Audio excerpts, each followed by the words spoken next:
सुप्रभात प्यारे बच्चों, मैं मनोज वर्मा आज आपको आपकी हिंदी व्याकरण की पुस्तक से समुच्चय बोधक पढ़ाने जा रहा हूँ।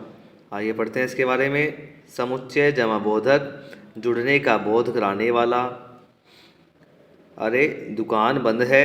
हाँ आज रविवार है इसलिए दुकान बंद है। कॉफ़ी पियेंगे या चाय, तुम्हारी क्या इच्छा है, आप क्या लेंगे।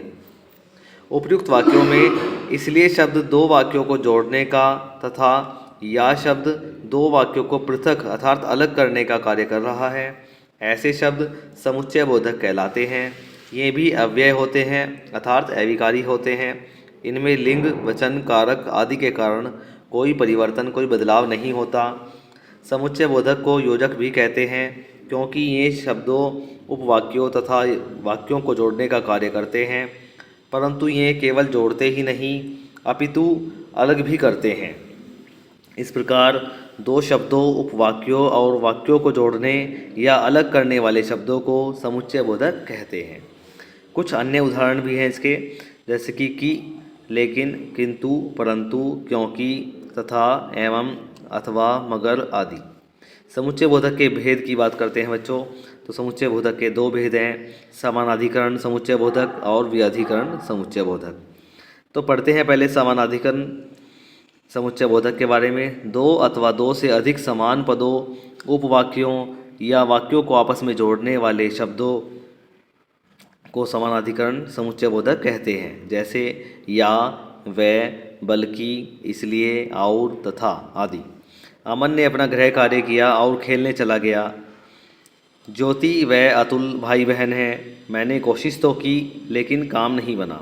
उपर्युक्त वाक्यों में और, व तथा लेकिन दो समान पदों, उपवाक्यों तथा वाक्यों को जोड़ रहे हैं।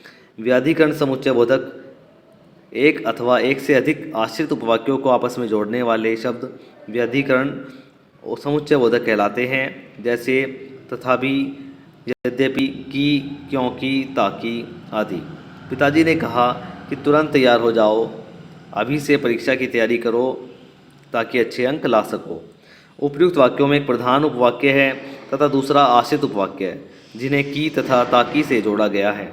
इनके संबंध में अगली कक्षा में विस्तार से जानकारी दी जाएगी। इसके पश्चात देखिए, आओ दोहराएं।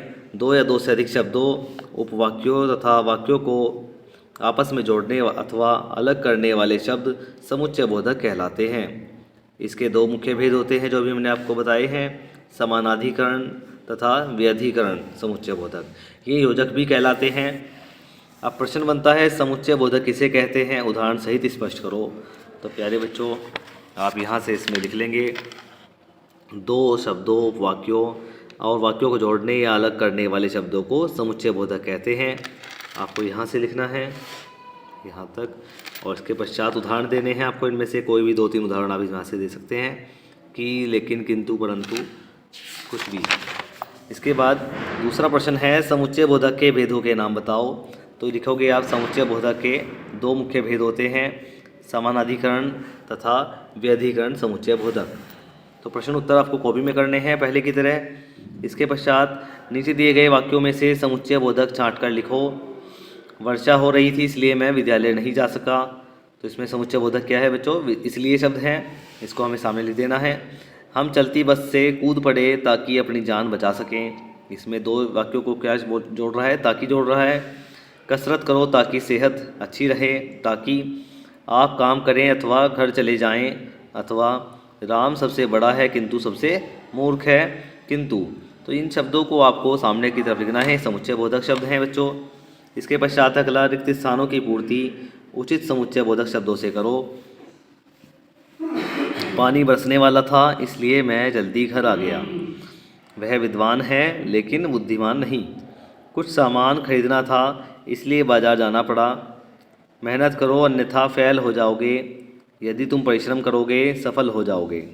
व्यायाम करने वालों और व्यायाम न करने वालों की सेहत में फ़र्क होता है। तो प्यारे बच्चों, एक प्रश्न 3 आपको दिया जा रहा है करने के लिए। इसमें क्या करना है आपको, नीचे दिए गए वाक्यों को समुचित समुच्चय बोधक का प्रयोग करते हुए एक वाक्य में बदलो। जैसे कि यहाँ पे दो वाक्य दे रखे हैं, सुबह से वर्षा हो रही थी, पापा दुकान पर नहीं गए। तो इनके बीच में आपको एक समुच्चय बोधक शब्द लगाना है और दोनों वाक्यों को मिलाकर एक वाक्य बना देना है। जैसे कि सुबह से वर्षा हो रही थी इसलिए पापा दुकान पर नहीं गए। तो इस प्रकार आपको इन सभी में कोई ना कोई समुच्चय बोधक जो उचित है वो आपको इसमें लगाना है और एक वाक्य बनाकर इसको चेक कराना है अपनी कॉपी में। आज का कार्य प्यारे बच्चों इतना ही है। यहाँ तक कार्य आप पूर्ण करेंगे और चेक कराएंगे। धन्यवाद।